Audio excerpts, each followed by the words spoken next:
there are real race-based disparities and inequalities in society. Our brains look at this information, and then we create rules. And the rules say that those who are at the top belong at the top, and those who are at the bottom belong at the bottom. And it's not because we're bad people. It's not because we're evil. It's not because we're spiteful or we didn't have the right upbringing. It's because we are human, and we are pattern seekers. So we've defined race, sort of. And hopefully to your satisfaction, I've defined what I mean by racism. Now, assuming that we all want to live in a society with less racism, what can we do to move it in that direction? Our first option is to say, look, racism really isn't a problem anymore. The United States has a black president. We have Asian doctors, Indian MPs, Native cabinet ministers. The list goes on. We have statutes in law that prevent discrimination and grant equal rights to everybody. There's no real racism anymore, especially not in Canada. Now, you might laugh or dismiss this view, but I've heard it expressed to me directly by people whose opinions I otherwise respect. Intelligent and educated people really do believe this. I've neglected to advance my slides in the proper way. How many of you remember this story of an interracial couple whose cousins burned a cross on their front lawn? That happened less than a year ago. Or maybe you'll remember this story of a guy who was attacked by 3 white men in Comox County, BC, right here on the island. The guys were sentenced just a few months ago.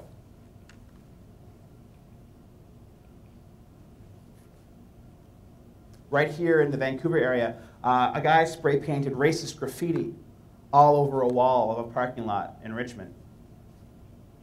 In Ontario, a proposal to build a youth education center was met with angry protesters from the town saying, "We don't want a halfway house in our community." The kids, none of whom were convicts, were all First Nations. In Montreal, a little girl was a victim of race-based taunting from the parents of the kids on the other team, based on her Mohawk heritage. The kids on the team were 13 and younger. So it might be nice to pretend that racism isn't an issue anymore, or that Canada doesn't really have a race problem, and that the fact is that ignoring the problem does not make it go away. On the contrary, in fact, it allows incidents like these to pop up again and again, and the inevitable refrain comes up that they're either not racist or that they're just isolated incidents. Now, we don't have to work that hard to reveal that this is not a series of independent and isolated events. Look at the spread of who's in power, both in politics and in business. Compare that to the demographics of the population. Look at schools, particularly universities that are outside the 4 major urban centers in the country. Look at who lives in the rich areas of town, who's at the top of corporate ladders. I've already alluded to racial profiling by police when I talked about my experience and that of Atif. Look at the recent problems that have been going on in Canada with Mexican immigrants, or the tumult that happened just a few weeks ago when Tamil refugees started arriving by boat. Anyone who believes that the same amount of fuss would have been kicked up if we had been talking about refugees from Belgium or Sweden is far more credulous than I am. When we ignore our societal impulse towards racism and look the other way when racist events occur, we grant implicit license to racist attitudes, allowing these kinds of things to happen more and more often, sneaking in the back door of our own ignorance. So another popular option is one that I myself bought into when I was a kid, and this is the idea of being colorblind. Basically, the logic goes that if you simply refuse to see race, then it can't affect your decision making. You'll treat everyone exactly the same, regardless of their race or ethnicity. Now, this is the origin or the root of the phrase, "race doesn't matter to me." Now, superficially, this might seem like a great idea. You won't treat anyone differently, and as a result, everyone will be the same in your eyes. Brandisha Tynes, a professor of African American Studies and Psychology in the United States, conducted an experiment on college students at the University of Illinois. A sample of students with about a 3-to-1 ratio of black to white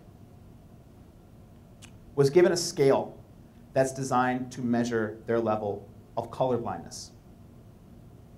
The survey asked them to identify how strongly they agree with statements affirming or denying the merits of being colorblind.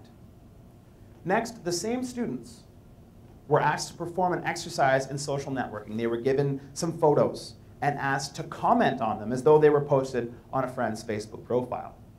Now, some of these photos were incredibly racist, depicting students dressed in blackface or dressed up like caricatures of Hispanic people with offensive phrases written on their t-shirts. The students' responses to these photos was classified based on the type of sentiment expressed in the comments. Were they not bothered? Were they not really that bothered? Were they bothered a bit, or were they outright angry about what they saw? Sorry. The graph in this slide shows what kinds of people had different kinds of responses. And as you can see, there's a clear association between color blindness and how bothered you are by clear examples of racism. Those students who were the most colorblind were the least likely to notice overt racism, whereas those who didn't see themselves as colorblind at all had no problem either noticing or commenting when these examples were presented to them.